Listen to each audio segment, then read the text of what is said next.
you move. I like the way you do it. I like the way you do. I like the way you move it. I like the way you move. I like the way you move. I like the way you move. If you want me, want it could if you buzz. Hey, what's going on, guys? And welcome to Hot Topics with JadenOneal. How's everybody doing today? It has been a very, very long day. But it's all good. And the trial, the Diddy trial, because you know we here with another Diddy alert. No matter how tired I am going to try and give you guys, every time the trial is on, with some prominent information, because the trial, like I said, is going to be about 2 months long. I'm pretty sure there may be days where there's no real juicy evidence coming out or anything like that. So we may not do it every single day, but the tea is very hot, okay? And it just keep on coming. And the way my mouth was on the floor today, it's wild, okay? Like, I'm like, oh my God, like, you really went through all of this? Like, okay, let's go back. Okay, so today Cassie took the stand again to testify against Sean Combs, aka Diddy, in regards to her time with him, her decade-long relationship with him.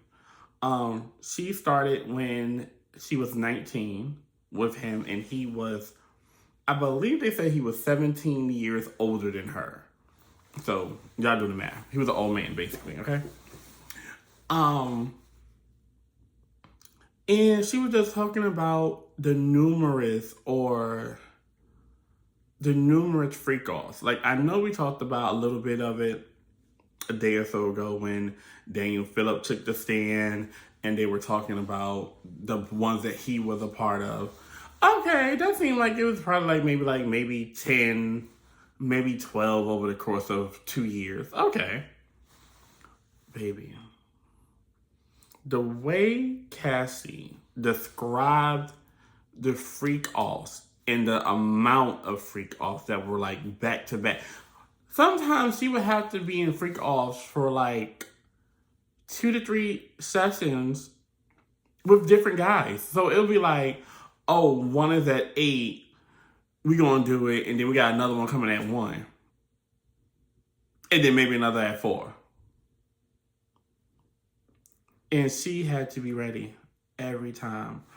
So she talked about taking drugs just to be numb. Like opioids was her drug of choice, and I believe she said like Molly and things like that, to just get her numb and just be in the mood for stuff like that. A lot of these people that they were having freak-offs with, she was not attracted to. It would be people that either, Diddy wanted, or, just people that's from the past, and it was like, oh, well, we got this person, let's just do it. But yeah, like, I couldn't imagine, because on the stand, she came off very heartbroken that this was a girl that was in love with a man who had all this power, all this wealth, basically had her at the palm of his hand, because he signed her to his record label for a 10-album deal, okay? 10 albums. Cassie only released 1 album, and maybe a couple of singles here and there, and I think maybe a mixtape, and I don't even think the mixtape counts as an album, if I'm not mistaken. Like, I think it's like a little bit different.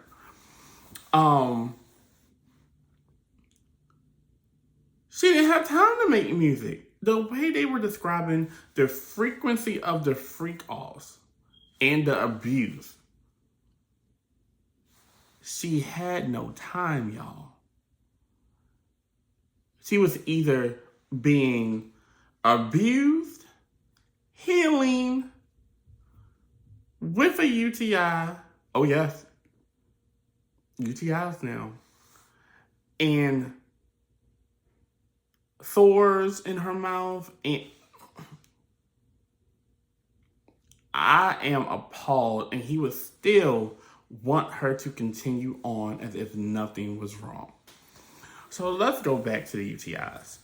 On the stand, she basically stated that she had UTIs, and she got them quite frequently due to the frequency of intercourse and the frequency of the various partners that they were having. A lot of times it wouldn't be the same people. It would just be different people, and it'd be different people back to back, sometimes 2 to 3 different people in one night. And it's just like, what? What? I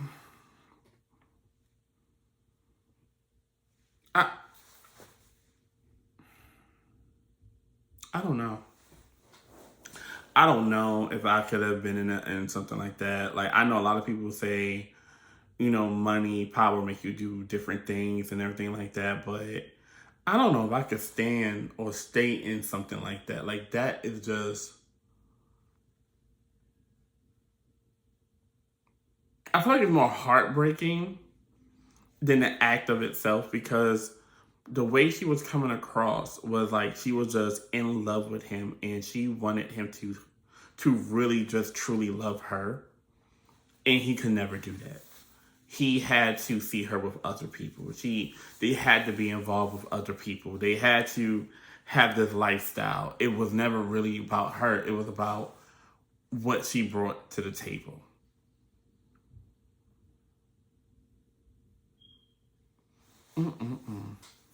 So Cassie went on to talk about the different times she had UTIs and how frequent they were, and the fact that she still had to perform even though she told him, like, hey, I have this, it hurts, it's this, that. He's like, go ahead, girl. Like, come on, we doing this. I got one at 9. Like, come on. You got 30 minutes, go get ready. And she literally had to get ready, and she had to be on 100. Like, so she would drug herself. And I completely understand that. Like, I've known people that were in, certain career or lifestyles, that they were doing it for a reason to get, out of the situation that they were in. And they were telling me, they was like, oh, I have a couple of shots before I do this. I have drinks before I do this. Oh, I might, hit a little tree or something like that, or I'll vape something like this or what have you, just to get over the hump so they can just be prepared and get it done with. Got it. But this lasted 10 years, and it was with the person that you were in love with that is making you do it repetitively. And at this point, it's now proven that he doesn't love you, or he doesn't know how to show love. He know how to show dominance and power. I think that's what he was good at when it came to his relationships. And if you get somebody that's so young at that age, then they don't really know what's truly out there, or what is really there for them, and what true love may actually look like. Yeah, man. And she was going into the storylines of, like, how many times she had to take antibiotics, and that she was taking antibiotics so much that she was becoming immune to it, so they had to take a different antibiotics, or it was taking so much longer than normal to get over a UTI, because now your body becomes immune to it. And I don't think people really know that, but your body does become immune to antibiotics. Like, it's not like a thing. So it's like, if you go... Most people probably on antibiotics probably no more than once a year. If that. You know what I mean? But if you have someone who's taking it over and over and over and over again. Like, I would at least say every quarter she had a UTI. Just based off of how she was talking. So that's 4 times a year.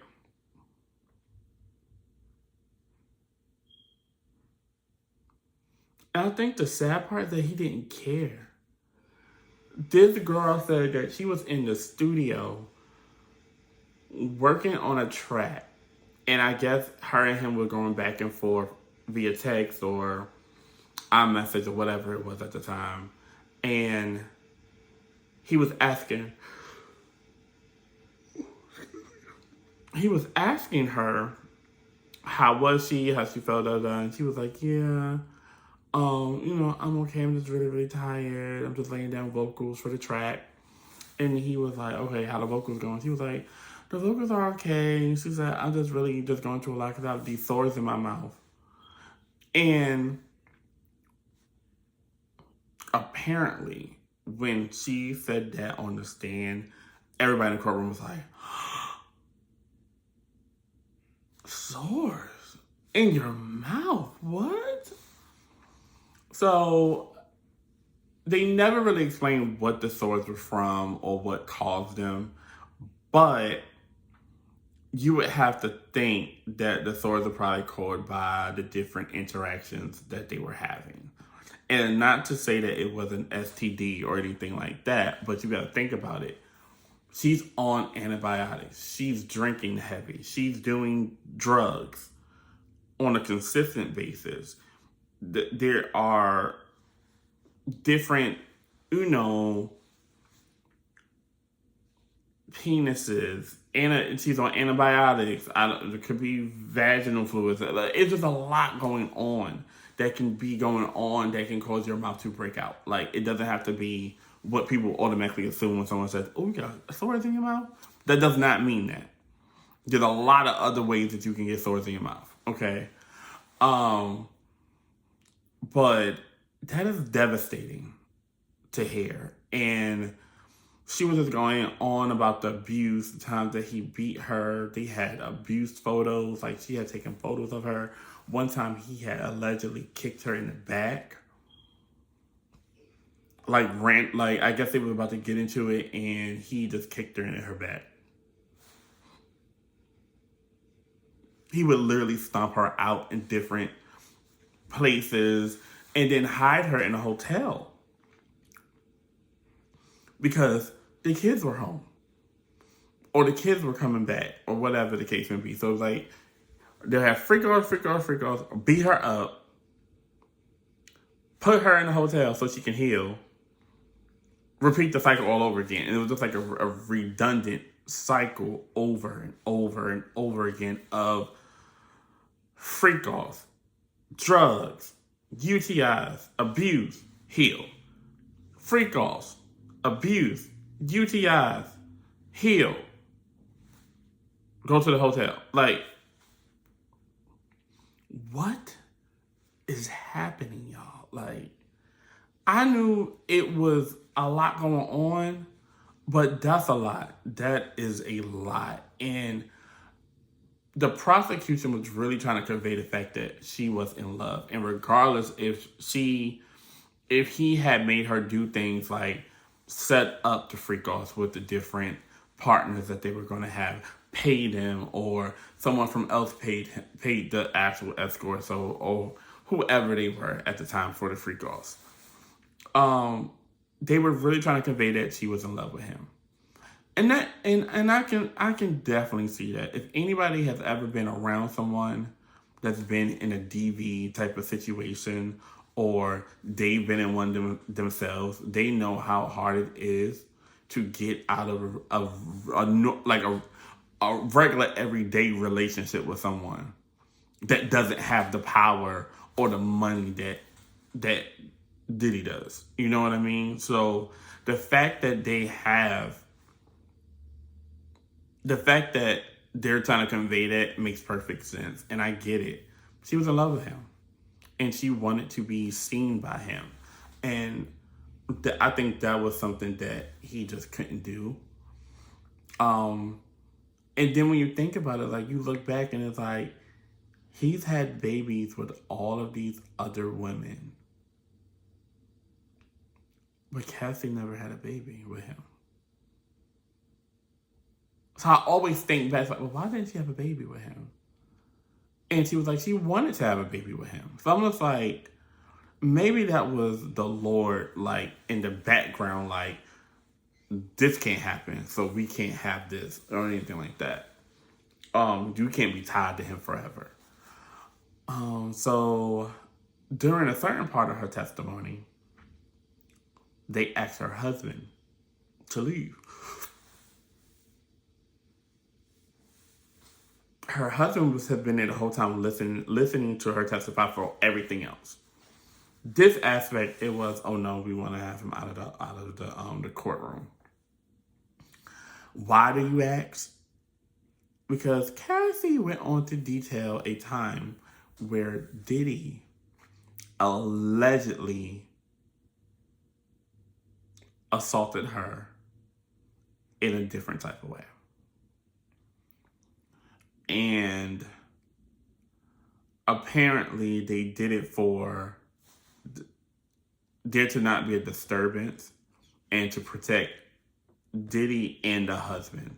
Because they felt that the husband may try to retaliate or may cause maybe some type of scene, or he may lunge at Diddy. Like you never know. So they were just like, to avoid this, and this turned into a spectacle, because it's already a very, very, very sensitive topic. They removed him from the courtroom while she did that part of the testimony, which I definitely agree with and I understand. I'm pretty sure he already knows what has happened, but he may not know the full details, and for her to relive it in front of him, and then for him to be in the presence of the person that actually did it, I get it. So, kudos to the judge, the prosecution, and the defense team that all agreed, like, yeah, we want him to be removed for this situation. I definitely agree with that. That is wild. Could you imagine just being like in so... Whew. Oh my God. So they also asked her about her lawsuit that she won against Diddy, or settled with Diddy, where she sued him for $30 million and his various companies that he owned. And she basically was saying, I wanted him to know that I want to be paid. You did this to me. Because you know what happens? What happens is that when someone is in a relationship like that and they finally get out, they're so thankful to be out, they're happy.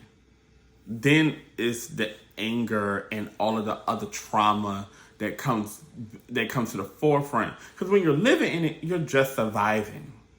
You know what I mean? Like, you're just literally surviving to be there. Like, you're not living your life.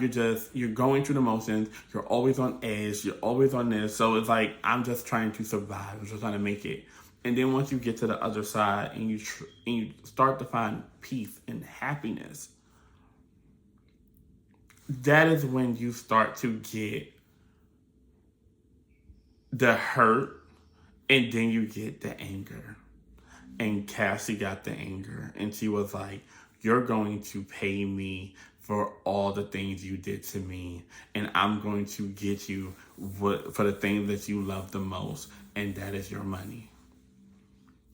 And she was like, you're not going to make all these other people disposable like you made me and the others around you. And it's just like, wow, okay. So she said she just picked a number that she thought would make her seen, and that was $30 million.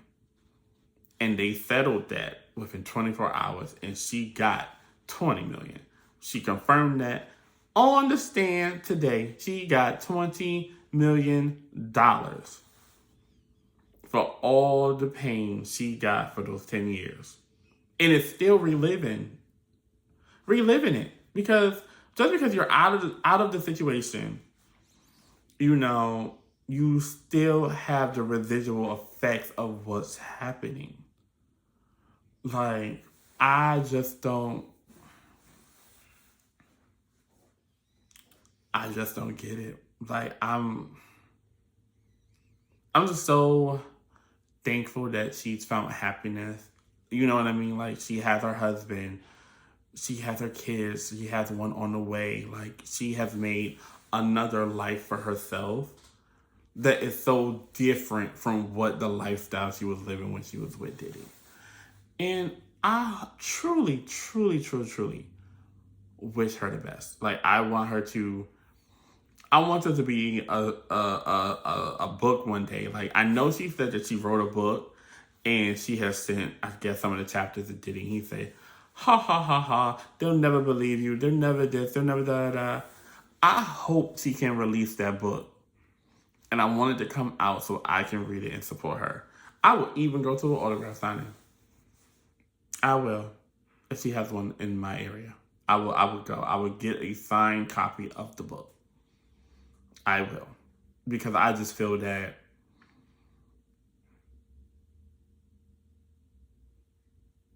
she has a story to tell and she needs to tell it.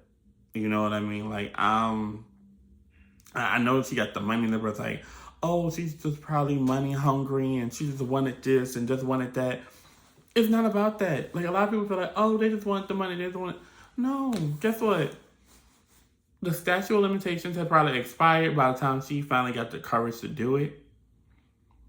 And she was like, I'm going to get something out of this. So I'm going to sue him. And I'm going to make it, I'm going to do what I have to do to secure my bag. Because you got to think about it. He basically shelved her by turning her into a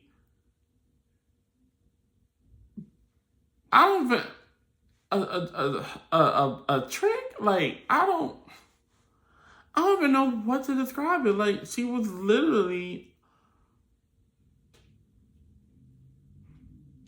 what's that word?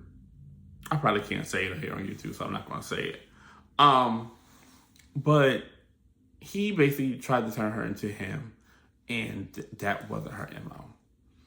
And they were saying today that Diddy was literally like, his demeanor today was like, oh, this may not be right. This may not, I may not be, like yesterday, he appeared calm. He was collected. Today, he was, throwing his hands up in the air like, what's happening? Like, why is this not happening? He was visibly angry at certain things that were being taken place, especially when the defense had brought up text messages that apparently they didn't show with the prosecution because the prosecution had a timeline where all the evidence had to be submitted, and the defense was like, well, we submitted it. They were like, no, you didn't. So it was like a bunch of back and forth. Like, he said, she said, okay, whatever. The judge and them decided not to allow that into evidence, so they couldn't use it. And Diddy was very upset about it, apparently. But when I tell you, this case is starting to become very, very, very, very interesting. I felt like we thought that we knew what was happening, but we don't. This is an entire different scenario. Yeah. It's very, very, very, very different. Well, that's all I have for today. Tomorrow, Cassie is going to be cross-examined by the defense. So tomorrow will be very, very interesting. I'm going to have to keep my AirPods on me tomorrow because it starts here at 9 o'clock. I have a watch party that I listen to in the background while it's going on. And it is definitely one for the books, okay? But until then, guys, I will see you guys later. I hope you guys are having a great time. Just make sure that you like, subscribe, hit that notification bell so you are notified every single time that I post a video or schedule a video or if it's a world premiere in this YouTube land. But please, my social media handles are JadenOneal everywhere. So follow me, comment. I want to talk to you guys down below. I hear what you guys are saying. I had a couple of comments already, so I'm excited. But thank you. And the fact that you guys are taking this journey with me, I appreciate it. And I appreciate you. So let's take this journey together. Let's have fun. And like I said, this channel will probably, evolve into something a little different from what it is now. But you never know. I like to do a lot of things. I like to cook. I like to go out and hang out with people and have friends and things of that nature. So maybe you'll be getting a little vlog here and there. I would love to go live one day, but like I said, I need a little bit more followers, more subscribers before I do that. I won't be sitting there on live talking to myself the whole time now. But I love it, and I'm loving this, and trust me, it is a job, but a fun one at that. So I'm here for it. I'm here for you. So you guys have a great day, and follow me. Bye. See you next time.